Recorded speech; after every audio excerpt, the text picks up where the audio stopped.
This is from where we are. Let's see how that works. That, folks, from our rooftop restaurant or hotel. That is the Acropolis. Wow, that's pretty cool. We're gonna go up there later today. Okay, we are somewhere on the grounds of the Acropolis. I'm having trouble with between Acropolis, Acropolis, and Acropolisp. But here we go.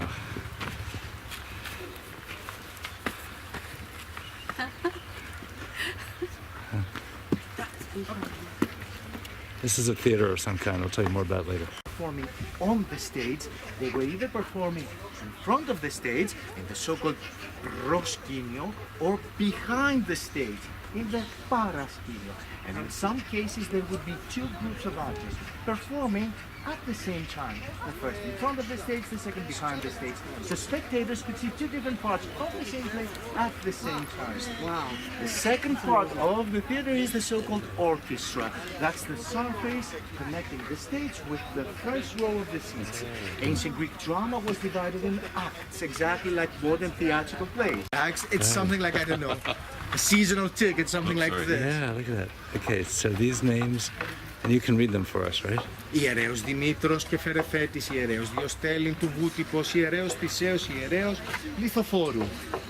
So all these names are... Unfortunately, yes, we're using the same alphabet, so yes, it's easy for us to read. But my question is... But this was dedicated to the priest Dimitrios, the son of Ferefetis. That was dedicated to Diostelis, the son of Vutipos, and so on. And it's getting busier, I think. We should get Asclepius.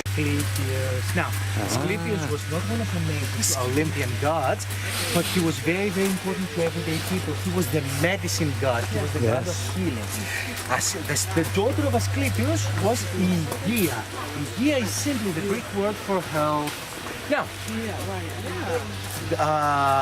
people with health issues in ancient Athens, they would visit the temple of Asclepius to receive some advice or some treatment from the god himself. Now, these visitors were supposed to fall asleep inside the dormitory, the enchimitherion of the temple. They would fall asleep inside the dormitory so that the god could visit them in their dreams and provide treatment.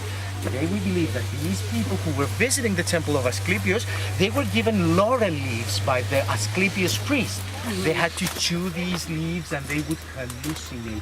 That's why they were believing that the god was visiting them in their sleep. Yeah. Of course it does. It's the ancient version of placebo, if you prefer. Placebo works. It does work. Well, we ought to have that kind of placebo now. We know that it did work in ancient Athens as well, because people who would get cured in the temple of Asclepius, they needed to return and offer a small appreciation gift to the god. Usually it was a small piece of stone or marble that was chiseled, carved in a way that it would look like a part of the human body, the part of their body that got cured in the temple of Asclepius. When we later visited the Acropolis Museum, we are going to see a small collection of these gifts dedicated to arts and culture. We locals today, we call the hill Philopapos Hill. The hill got its name from the monument that you can see on top. This is the tomb of Gaius Julius Antiochus Philopapus, a king from Syria who used to live in Athens in the late 2nd century AD, almost 1800 years ago. A great benefactor of the city, he spent his fortune here in Athens building sanctuaries and temples. So after his death, the demos of Athens, the people of Athens, decided to honor Gaius Julius with that beautiful monument, which eventually became a big scandal in ancient Athens. There used to be an unwritten rule: nothing would ever be built over the level of the Acropolis temples. The rule has been. There's the same rule in Washington D.C. The Washington Monument. You know, the obelisk, the height of the Washington Monument. I didn't. In an ancient Greek theater and a Roman Odeon, Odeons were always covered. So when this was built, 1800 years ago, it used to have a beautiful cedar wooden roof, which collapsed eventually in the end of the 3rd century AD. This is a small Odeon for Roman standards. It can only host 6,000 people. But because of its wonderful acoustics, the Greek Ministry of Culture, back in the 1950s, they decided to restore the seating of this Odeon so we could use it, as you can see, for modern performances. Yes. This is where we hold every summer the Athens Music Festival from late May to early October. We, modern Athenians, we go nuts to get some tickets. Last night I got myself some tickets for opera here. On May 31st they are starting with Verdi's Nabucco. That's a good opera. And tickets are not that expensive. You can get tickets for 25 euros. I'm just saying. Are you kidding me? Yeah, you can watch opera, you can watch ancient Greek drama, you can watch a modern theatrical play, or even a rock concert. This has been rebuilt 3 times. We finished rebuilding the temple in 2009. Now, the Spurs, right next to the logo of Nike, is supposed to be a wing. It is supposed to be standing for a wing. For the ancient Greeks, the goddess of victory had a pair of wings. She had to fly all over the country, bring victory to the righteous. But this temple is pure Athenian propaganda against Sparta. This is the temple of wingless Nike. The temple was built during the Peloponnesian War, the big war between the 2 cities. When they built the temple, the cult statue of the goddess that the Athenians placed inside had no wings. This way the goddess would be trapped in the city. She wouldn't be able to fly away and bring victory, good fortune to anyone else, and especially those Spartans. No, especially not them. Now, of course, the Athenians, they lost the war against Sparta, and according to some Greeks, they lost the war because of their hubris, because of their arrogance, because they decided to play that trick on the goddess of victory. Right. And before we find this, the monumental entrance to the Acropolis rock, a breakthrough in ancient Greek architecture. For the first time, an entrance to a site was built in a way to resemble the entrance of an ancient Greek temple. That's why you see these columns. That's why there used to be a pediment, a triangle. Now, what is even more interesting is that the shape. That's what I'm trying to get a picture of. This is the Agora Temple of Festus, I believe. This is the entrance to the whatever, the Parthenon. I cannot believe our luck today. Is this like a small group? Yeah, this is nothing. Oh my God. This is nothing. I mean, and I'm afraid that in an hour from now it's going to get very, very, very, very busy up here. This is nothing. There you are. You're very welcome. This is the Parthenon. And you have another There is some space for us. As you can see, of course, they're working on the restoration of the monument. They started in 1974. They're still here because they keep on discovering blocks on the Acropolis rock and around the Acropolis rock. Once again, all these blocks, they have been identified as blocks of the original monument. Now, what I didn't tell you earlier was this is marble. Now, let me tell you one thing. The Athenians, before they started building all these temples, they recruited 600 skilled workers from all over Greece. These workers, they had to remove 200,000 tons of dirt from the Acropolis rock, so they could even level the ground.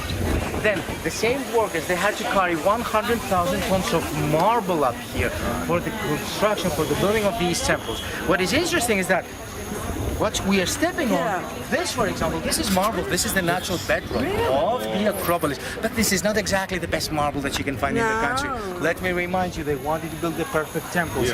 Instead of using marble that is abundant in the area of the Acropolis, they decided to carry 100,000 tons of marble from the quarries of Pedeli, 18 miles from the city center of Athens. How did they do that? Actually, well, they had slaves to extract the marble, they had slaves actually to bring all these marble blocks to the city, but it was these skilled workers who would drag them up here.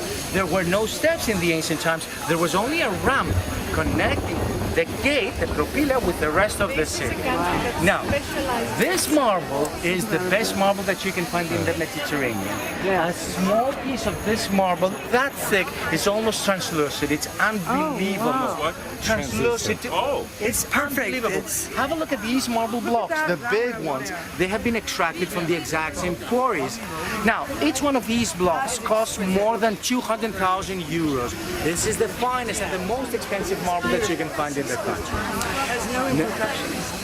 Let me tell you now a few things about the visual refinements of the Parthenon.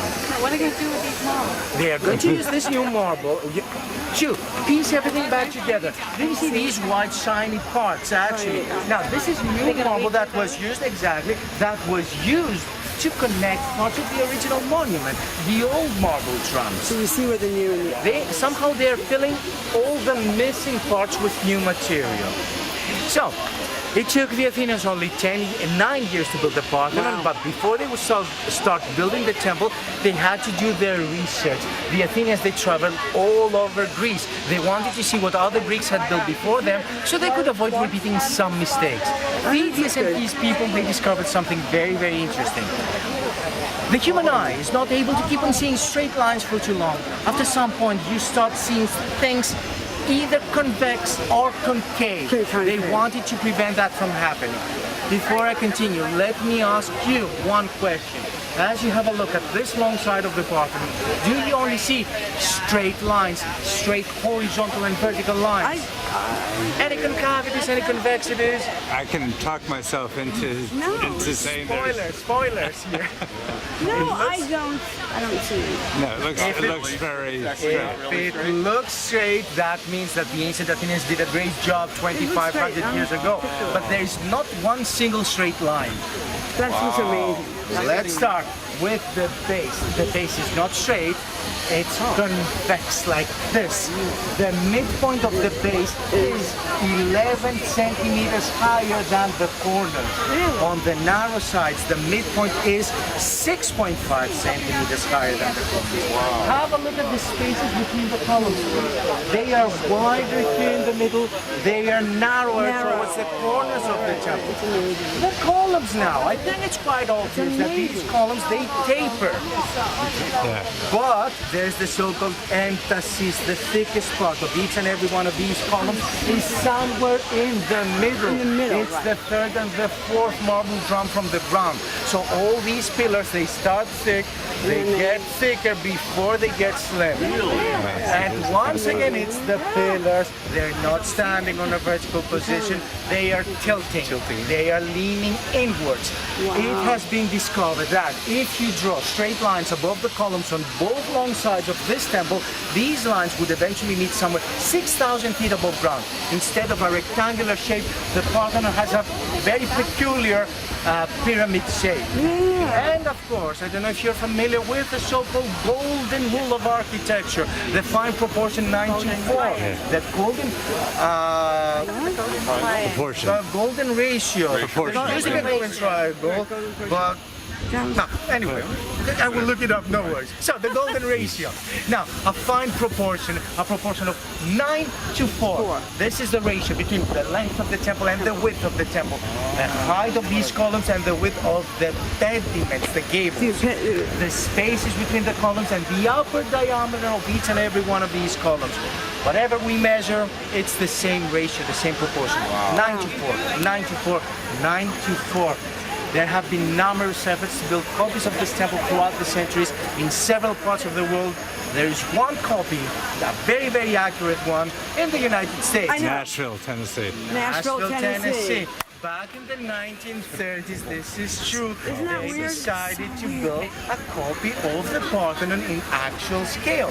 But even in the 20th century, in Nashville, in the US, they weren't able to recreate these visual refinements. Only recently, with the use of technology, advanced technology, we can figure out how they managed to build something like this 2,500 years ago. But there are a couple of angles where these were something is quite obvious. Let me show you here. They are leaning. Oh wow, you See how can it see that. leans in? It's not straight vertical, but Very, very specific angle. Actually, not here. Right here. oh my God, yeah. Now, this is the eastern side of the Parthenon. Eastern Now, side. what is an ancient Greek temple? An ancient Greek temple is was supposed to be the residence of a god or a goddess. The important part of a temple was not about the columns, it was everything that was behind the columns. The cella, the room, where they would keep the cult statue of a god or a goddess. The eastern side of the temple was always the important side. The entrance of a temple was always from the east, so that the cult statue inside the temple. Here's the whole eastern facade of the Parthenon. And I'm going to lose that on my program. Complete this temple. Actually, they never wanted to build the temple of Zeus. It was one of the largest artists. Now, this used to be a Finally. landmark showing people the southern limits of ancient Athens. There is That's an the Temple of inscription on Zeus. both sides of the arch. On this side, on the side facing the Acropolis, the inscription says, "This is the city of Theseus." Most important mythology of Athens. This is the city of That's all that's Athens. left. On the other side, though, the inscription says this is not the city of Athens. Very peculiar ancient Greek temple. Most ancient Greek temples used to have a rectangular shape, exactly like the Parthenon. But this specific temple is built on 3 different levels with different roofs and different types of columns. The Arabian was a monkey temple. The Athenians were worshipping not one, but 3 gods in this temple. They would worship Athena, or the goddess patron of the city, Hephaestus, the god of forging, the god of fire, and Poseidon, the god of the ocean. Parts of the temple were dedicated to mythical kings and heroes of the city. And of course, the most famous part of the Arabian is the one in front of us, the Caryatides fort. Caryatides. I know it's difficult for us as well. The Caryatides fort. Now, this was supposed to be the tomb of the first mythical king of the city, Acropolis. Now, once again, a great in ancient Greek architecture, instead of pillars, there were statues supporting the roof of the edifice. Now, these statues are supposed to be representing the beautiful women of Caria, a small village in the Peloponnese, famous for its elegant young women. Have a look at these ladies. They're not standing. Have a look at their legs. Their legs are leaning forward in contrapposto, as if they were marching. The arms of the statues were stretched out like this. They were holding baskets with offerings to the gods. And before they were defaced by the Visigoths, they were supposed to have a sad facial expression because they were supposed to be participating in the funeral of the king Acropolis. These are only copies. We are going to see the originals in the museum. At least 5 of them. And once again, we are going to talk about these statues. Now, This one is the interior shot of this. You get Erectium. I don't think I'm saying it right. That sounds too Latin. Okay.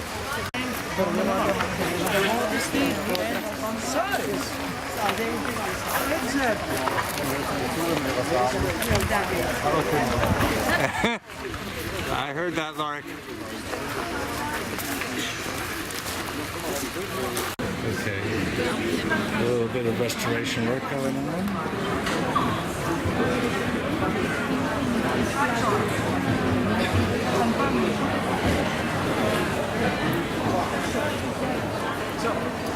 these statues, they look the same, but if you have a closer look, you can spot some subtle differences. Have a look at the folds of their dresses, they are different. And have a look at their hair, it's different as well. It was Acropolis, a talented sculptor from Athens, who was assigned with the creation of the tomb of the king. But at the same time, he was assigned with the creation of a second statue of the Acropolis. So he didn't have the time to make all 6 statues, he only made 1. Then he asked part of his disciples to make copies of the statue that he had created. That's the beauty in ancient Greek art.